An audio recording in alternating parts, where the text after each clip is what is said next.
How to fix 8BitDo Ultimate Software not recognizing controller. Step 1. Make sure you're using the correct version of the Ultimate Software. Some newer controllers require Ultimate Software v2, while older models use the original Ultimate Software. Download the version that matches your controller model. Step 2. Connect the controller with a USB cable. Avoid USB hubs or adapters.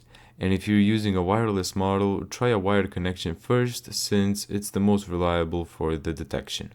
Step 3. Check the controller mode. Many 8BitDo controllers have a mode switch.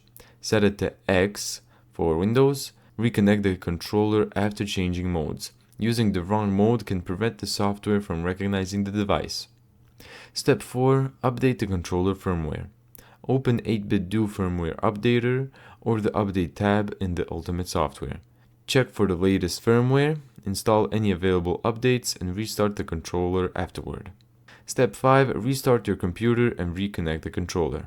A simple restart often refreshes the USB drivers.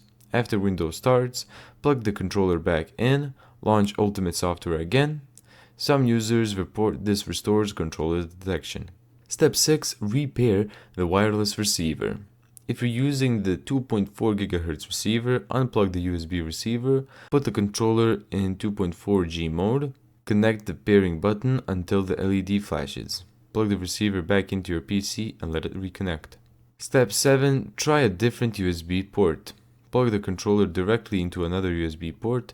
Rear motherboard USB ports on desktop PCs are often more reliable than front panel ports.